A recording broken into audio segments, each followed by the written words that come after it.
Sir, Iranians have released a new Lego-style animation. All right, folks, buckle up. We're diving into a clip that promises to tell us how Trump got humiliated by Iran. Now, I love a good political drama as much as the next guy, but when the narrative starts with logo animations and ends with US strategy crumbles, my BS detector starts buzzing. Let's just say I'm ready to unpack some seriously flawed arguments and maybe, just maybe, inject a dose of reality into this whole Trump versus Iran saga. Get ready for some truth bombs because this is going to get good. Let's roll the tape. If you think that Trump's trolling has been top notch, well, Iran's IRGC seems to be beating him at his own propaganda game. And they put a little more thought behind it. You just got a little taste of their latest Lego drop. But I think that their trolling and propaganda is a really good symbol of the fact that, man, did Americans miscalculate and underestimate the Iranians, because they're not.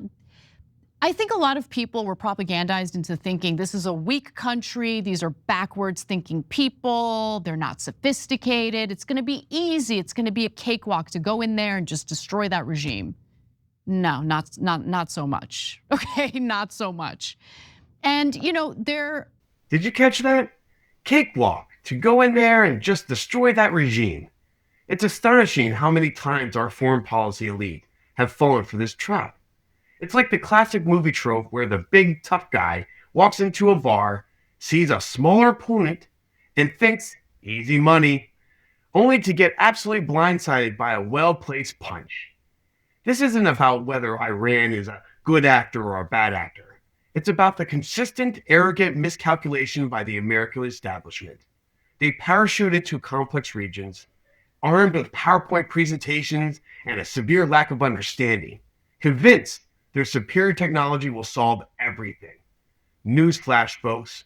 Cultures, history, and deeply held beliefs don't just vanish because you got a drone.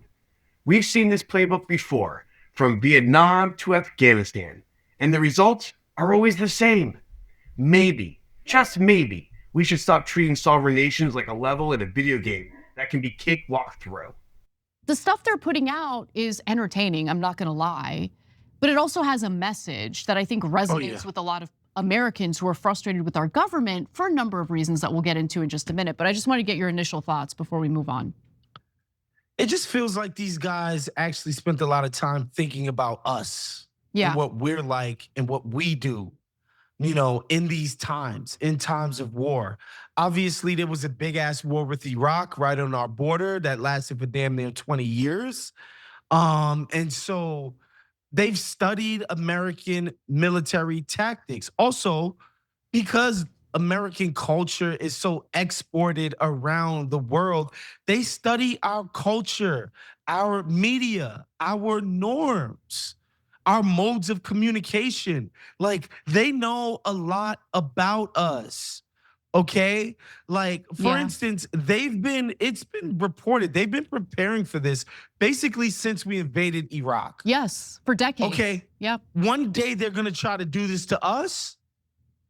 When they do this, what should we do? Then they're gonna do this, what should we do? Then they're gonna do that, and then we do that. Okay, like they've literally thought about it. Donald Trump got up from taking the shit, called in his generals and said, "Yo, let's go into war with Iran. It's gonna take 3 days." That's the thought that this guy's applied. Oh, He doesn't know about the different ethnic groups or the history of Iran or like what their culture is like. Like he doesn't know anything about that. Whoa. Hold on a minute. Donald Trump got up from taking the shit, called in his generals, and said, "Yo, let's go to war with Iran. It's gonna take 3 days." That's quite the vivid and frankly cartoonish portrayal of presidential decision making.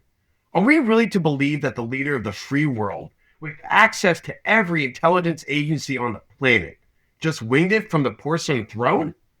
It's easy to mock when you're sitting there, not having to make the decision, but it completely ignores the deep-seated bureaucracy and intelligence apparatus that informs or misinforms these decisions. Trump often challenges the foreign policy blob, which is exactly why the establishment hated him. They wanted to maintain their comfortable interventionist status quo, regardless of the cost in American blood and treasure. This isn't to say Trump's perfect. He's far from it. But reducing complex geopolitical strategy to a bathroom break fantasy is a convenient way to dismiss any critic or any critique of the actual long-term failures of our foreign policy. It's a cheap shot that avoids the real conversation about who really profits from these endless conflicts. JD Vance, forget Pete Heck. Like, you really think these people have ever spent any time thinking about Iranians? Pete Heck doesn't Thinking spend about more time with Persian like culture? sake bombs than thinking about anything strategic on, man. related to war. Like, come on. No, you made such a devastating point here because,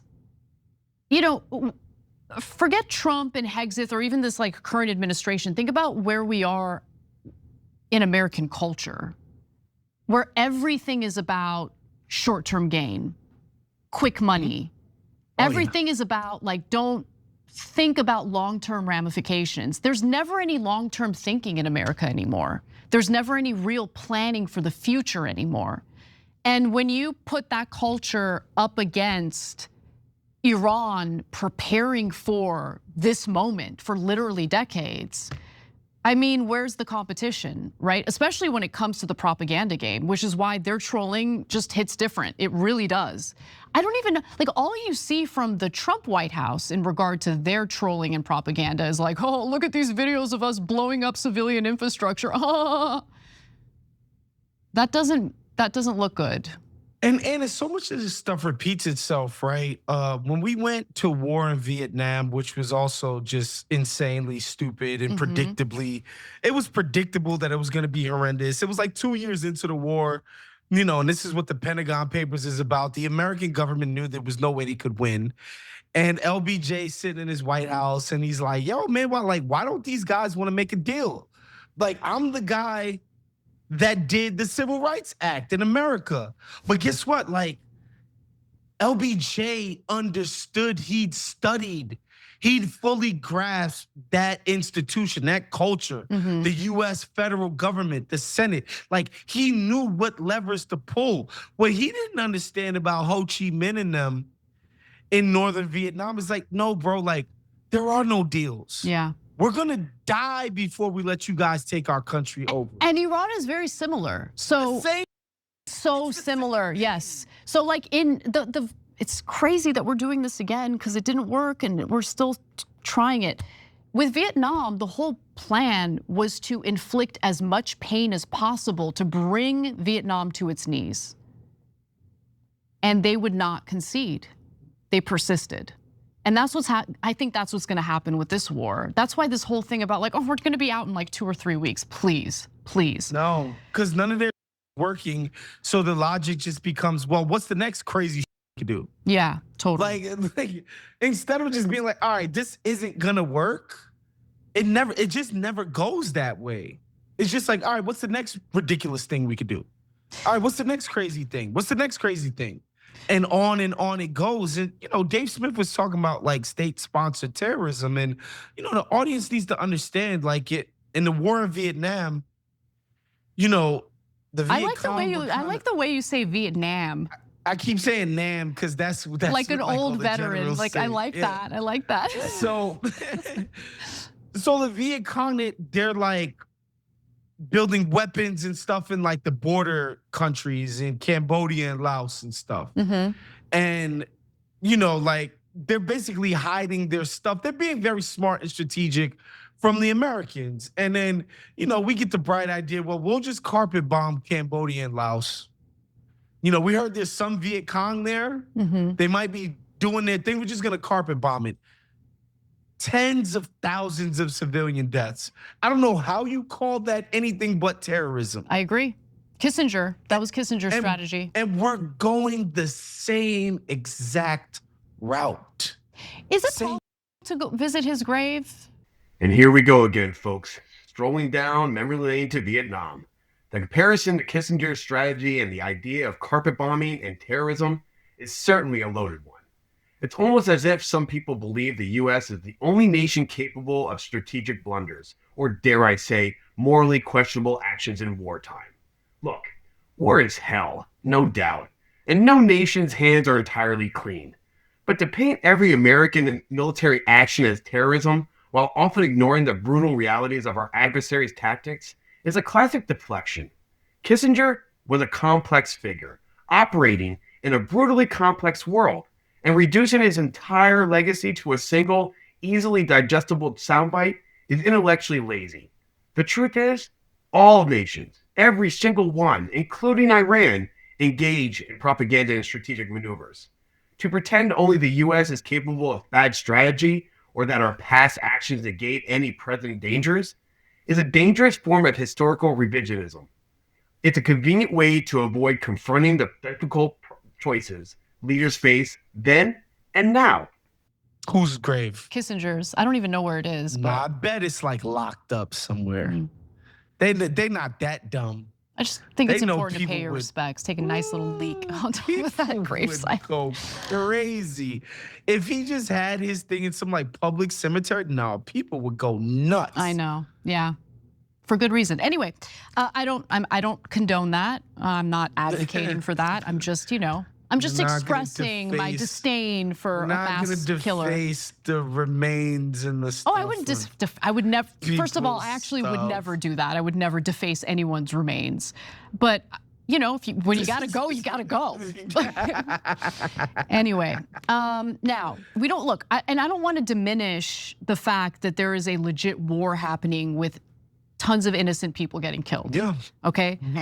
But Iran is winning the social media game. And by the way, you see a lot of Americans interacting with it and liking it. So Roger Stahl, a professor of communication studies at the University of Georgia, noted that one reason that the pro-Iranian animated videos have such traction is because they have an actual narrative structure as opposed to, the highlight reel sensibility of the Trump administration's videos of missile strikes.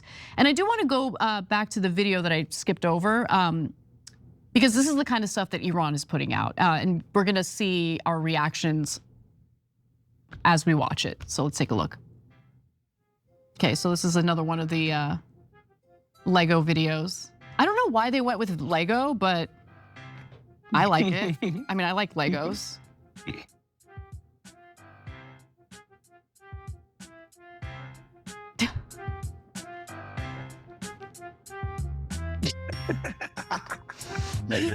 It's not good. It's like it doesn't make us look good.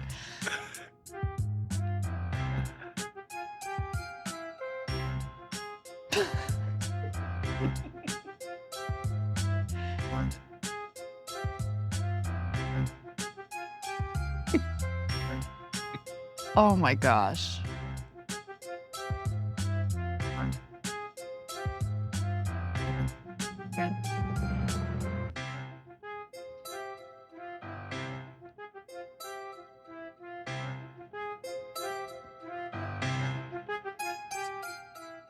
Oh, I like that. I like that it was an empty coffin. I'm like, I don't know if I really like the thought of a dead soldier being sent to Trump, but an empty coffin.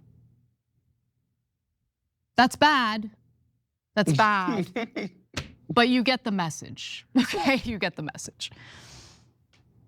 Arlington National Cemetery is where Kissinger is buried. Wow. Do with that information what you will. Wow. Yeah.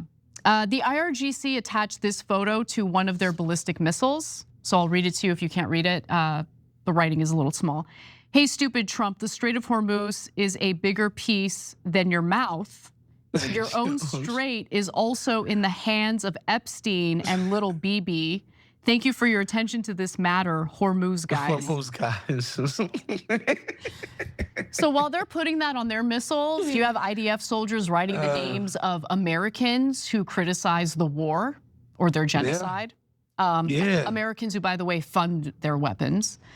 And IRGC spokesman Khatam al-Anbiya also used Trump's iconic line against him in one of his press conferences. Let's take a look at that. Bismillahir Rahmanir Rahim.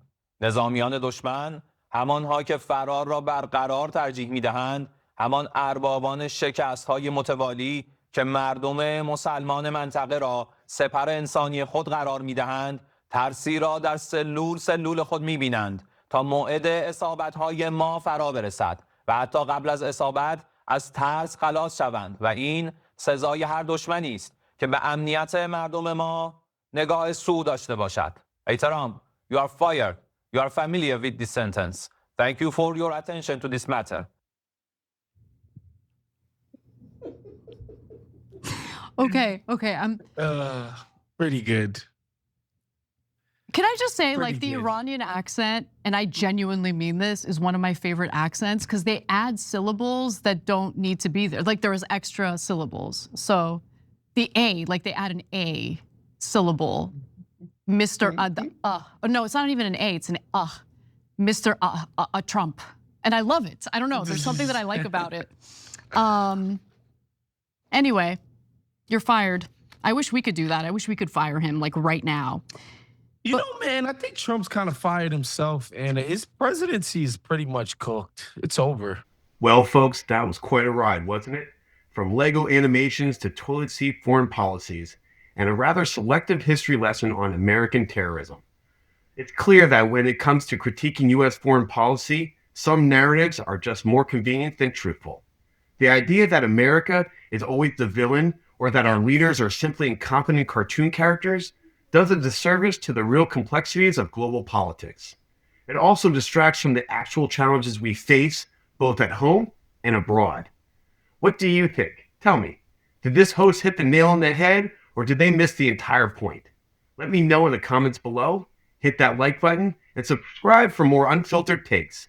We need to keep these conversations going because ignoring reality is a luxury we simply can't afford.